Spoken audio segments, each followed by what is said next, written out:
Hi viewers, ಇವತ್ತು ನಾನು ನಿಮಗೆ ಹುಣಸೆ ಹೂವಲ್ಲಿ ಹೇಗೆ ಸಾಂಬಾರು ಮಾಡೋದಂತ ತೋರಿಸೋಣ ಅಂತ ಅಂದ್ಕೊಂಡಿದ್ದೀನಿ. ನೋಡಿ, ಇದೇನೇ ಹುಣಸೆ ಹೂವು. ಇದನ್ನು ಕಿತ್ಕೊಂಬಂದ್ಬಿಟ್ಟು ನೋಡಿ ಕಿತ್ಕೊಂಬಂದ್ಬಿಟ್ಟು ಇದನ್ನು ಏನು ಮಾಡಬೇಕಂತಂದರೆ, ಮೊದಲಿಗೆ ಇದನ್ನು ಜರಡಿ ಇಟ್ಕೊಬೇಕು. ಯಾಕೆ ಅಂತಂದರೆ ಇದು ಎಲ್ಲ ಹೂಗಳಲ್ಲೆಲ್ಲ ಇರುತ್ತಲ್ಲ, ಆ ಥರ ಹುಳಗಳು ಇದರಲ್ಲಿ ಇರುತ್ತೆ. ಇದನ್ನು ಜರಡಿ ಇಟ್ಕೊಂಡ್ರೆ ಎಲ್ಲನೂ ಹೋಗುತ್ತೆ. ಹೋಗಿದ್ದಾದ್ಮೇಲೆ ನೋಡಿ ಈ ಥರ ಕಾಣುತ್ತೆ.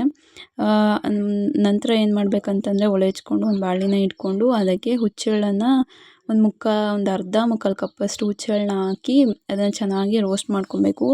ಅದು ರೋಸ್ಟ್ ಆಗಿದೆ ಅಂತ ಹೇಗೆ ಗೊತ್ತಾಗುತ್ತೆ ಅಂದರೆ, ಅದು ಒಂದು ಘಮ ಬರುತ್ತೆ. ಅಲ್ಲಿವರೆಗೂ ಅದನ್ನು ಹುರ್ಕೊಂಡು ಆವಾಗ ಗೊತ್ತಾಗುತ್ತೆ ಅದು ರೋಸ್ಟ್ ಆಗಿದೆ ಅಂತ. ಅದನ್ನು ಪುಡಿ ಮಾಡಿ ಸೈಡ್ನಲ್ಲಿ ಎತ್ತಿಟ್ಕೊಬೇಕು. ಹುರುಳಿಕಾಳನ್ನು ಈ ಥರ ಮಾಡಿಬಿಟ್ಟು ಎತ್ತಿಟ್ಕೊಬೇಕು. ಯಾಕೆ ಅಂತಂದರೆ, ತಳದಲ್ಲಿ ಏನಾದರೂ ಕಲ್ಲಿದ್ದರೆ ಅದು ತಳದಲ್ಲೇ ಉಳ್ಕೊಳ್ಳುತ್ತೆ. ಈ ಥರ ಮಾಡಿದಾಗ ನೋಡಿ ಹೀಗೆ ನೆನೆ ಹಾಕಿ ಇಡಬೇಕು. ರಾತ್ರಿ ಬೆಳಗ್ಗೆ ಎದ್ಬಿಟ್ಟು ಅದನ್ನು ತೊಗೊಬೇಕಾಗುತ್ತೆ. ನೋಡಿ, ಹಾಗೆ ರಾತ್ರಿ ಒಂದು ಬಟ್ಟೆನಲ್ಲಿ ಕಟ್ಟಿ ಇಡಬೇಕು. ಆವಾಗ ಮೊಳಕೆ ಬರುತ್ತೆ.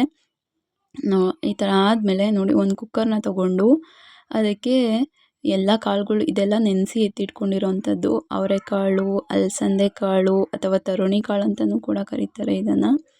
ನೋಡಿ, ಆವಾಗಲೇ ಏನು ತೋರಿಸಿದ್ವಲ್ಲ, ಹುರುಳಿಕಾಳು, ಹಾಗೆ 2 ಟೊಮೆಟೊ, ಆಮೇಲೆ ಒಂದು ದಪ್ಪ ಗೆಡ್ಡೆಯಷ್ಟು ಈರುಳ್ಳಿ, ನಂತರ ಸೊಪ್ಪು, ಇದು ಏನಂತಂದರೆ ದಂಟಿನ ಸೊಪ್ಪು. ಇದನ್ನು ಹೆಚ್ಚಿ ಇಟ್ಕೊಂಡಿರೋವಂಥದ್ದು ಒಂದು ಕಟ್ಟು ಸೊಪ್ಪಷ್ಟು ಇದೆ ಇದು. ಅದೆಲ್ಲದನ್ನು ಕೂಡ ಹಾಕ್ಕೋಬೇಕಾಗುತ್ತೆ. ಅದೆಲ್ಲನೂ ಕೂಡ ಹಾಕ್ಕೊಂಡಿದ್ದಾದಮೇಲೆ ಆವಾಗಲೇ ಏನು ತೋರಿಸಿದ್ವಲ್ಲ ಹುಣಸೆ ಹೂವು, ಅದನ್ನು ತೊಳೆದ್ಬಿಟ್ಟು ಅದನ್ನು ಸೋಸಿ ನೀಟಾಗಿ ವಾಶ್ ಮಾಡಬೇಕು. ಅದನ್ನು ನೀಟಾಗಿ ವಾಶ್ ಮಾಡಿದ್ದಾದಮೇಲೆ ಅದನ್ನು ಆವಾಗಲೇ ಏನೇನು ಕಾಳುಗಳೆಲ್ಲ ಹಾಕ್ಕೊಂಡ್ವಲ್ಲ ಆ ಕುಕ್ಕರ್ ಒಳಗಡೆ ಇದನ್ನು ಹಾಕ್ಕೊಬೇಕಾಗುತ್ತೆ. ಕುಕ್ಕರ್ ಹಾಕಿದ್ದಾದಮೇಲೆ ಅದಕ್ಕೆ ವಿಷಲ್ ಬರೋದಕ್ಕೋಸ್ಕರ ನೀರನ್ನು ಹಾಕ್ಕೊಬೇಕು.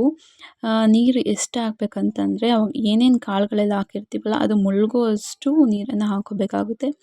ಹಾಕ್ಕೊಂಡಿದ್ದಾದಮೇಲೆ ಅದನ್ನು ವಿಷಲ್ ಬರೋದಕ್ಕೋಸ್ಕರ ಒಲೆ ಮೇಲೆ ಇಟ್ಟು ಒಂದು 2ರಿಂದ 3 ವಿಷಲನ್ನು ಬರಿಸ್ಬೇಕಾಗುತ್ತೆ. ನಂತರ ಅದಕ್ಕೆ ಏನೇನು ಮಸಾಲೆ ಬೇಕಾಗುತ್ತೆ ಅಂದರೆ, ಒಂದು ದಪ್ಪ ಗೆಡ್ಡೆಯಷ್ಟು ಈರುಳ್ಳಿ, ಒಂದು ಕಪ್ಪಷ್ಟು ಕೊಬ್ಬರಿ ಅಥವಾ ಕಾಯಿ ತುರಿ, ನಂತರ ಖಾರದ ಪುಡಿ ಕಡಲೆ 1 ಸ್ಪೂನಷ್ಟು ಹಾಕಿದ್ರೆ ನಡೆಯುತ್ತೆ. ಯಾಕೆಂದರೆ ಸ್ವಲ್ಪ ಗಟ್ಟಿ ಬರೋದಕ್ಕೋಸ್ಕರ. ಖಾರದ ಪುಡಿ 1 ಸ್ಪೂನಷ್ಟು ಖಾರದ ಪುಡಿ, ನಿಮ್ಮ ಮನೇಲಿ ಹೇಗೆ ಖಾರ ತಿಂತೀರೋ ಹಾಗೆ ನೋಡಿ ಹಾಕ್ಕೊಳ್ಳಿ. ನಂತರ 2ರಿಂದ 3 ಸ್ಪೂನಷ್ಟು ಧನಿಯಾ ಪೌಡರ್, 2ರಿಂದ 3 ಸ್ಪೂನಷ್ಟು ಹಾಕ್ಕೋಬೇಕಾಗುತ್ತೆ. ನಂತರ ಧನಿಯಾ ಪೌಡರ್ ಹಾಕಿದ ನಂತರ ಅದಕ್ಕೆ ಮೆಂತ್ಯ ಪೌಡರ್ ಇದು ಆಪ್ಷನಲ್ ಆಗಿರುತ್ತೆ. ಒಂದು ಅರ್ಧ ಸ್ಪೂನಷ್ಟು ಮೆಂತ್ಯ ಪೌಡರ್ ನಿಮ್ಗೆ ಇಷ್ಟ ಬಂದರೆ ಹಾಕ್ಕೋಬೋದು, ಇಲ್ಲಾಂದರೆ ಬೇಡ. ಆಮೇಲೆ ರುಬ್ಬೋದಕ್ಕೆ ನೀರನ್ನು ಹಾಕ್ಕೋಬೇಕಾಗುತ್ತೆ. ನೀರು ಹಾಕ್ಕೊಂಡಿದ್ದಾದಮೇಲೆ ಇದು ಮರ್ತೋಗಿತ್ತು, ಹುಚ್ಚೆಳ್ಳು ಪುಡಿ ಆವಾಗಲೇ ಏನು ಹುರಿದು ಇಟ್ಕೊಂಡಿದ್ವಲ್ಲ ಆ ಹುಚ್ಚೆಳ್ಳು ಪುಡಿನ ಹಾಕ್ಕೋಬೇಕಾಗುತ್ತೆ. ಎಲ್ಲದನ್ನು ಹಾಕಿ ಅದನ್ನು ರುಬ್ಬಿ ಎತ್ತಿಟ್ಕೊಬೇಕು. ನಂತರ ಈ ಸಾಂಬಾರಿಗೆ ಒಗ್ಗರಣೆ ಕೊಡಬೇಕಾಗುತ್ತೆ. ಒಲೆ ಹಚ್ಚಿ ಒಂದು ಬಾಣಲೆನ ಇಟ್ಟು ಅದಕ್ಕೆ ಸ್ವಲ್ಪ ಎಣ್ಣೆನ ಹಾಕ್ಕೊಬೇಕು. ಎಣ್ಣೆ ಕಾದ ನಂತರ ಅದಕ್ಕೆ ಸಾಸಿವೆನ ಹಾಕ್ಕೊಬೇಕು. ಸಾಸಿವೆ ಚಿಟಪಟ ಅಂತ ಅಂದಮೇಲೆ ಅದಕ್ಕೆ ಹೆಚ್ಚಿ ಇಟ್ಕೊಂಡಿರುವಂತಹ ಬೆಳ್ಳುಳ್ಳಿ, ಆಮೇಲೆ ಒಣಗಿರೋ ಮೆಣಸಿನ್ಕಾಯಿ, ಆಮೇಲೆ ಕರಿಬೇವು, ಫ್ರೆಶ್ ಆಗಿರುವಂಥ ಕರಿಬೇವು ಹಾಕಿದ್ರೆ ಇನ್ನೂ ಸೂಪರಾಗಿರುತ್ತೆ.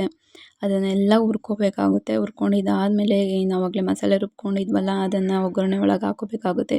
ಒಗ್ಗರಣೆ ಒಳಗೆ ಹಾಕಿ ಅದನ್ನು ಒಂದು ಸ್ವಲ್ಪ ಹೊತ್ತು ಕೈ ಆಡಿಸ್ಬೇಕು.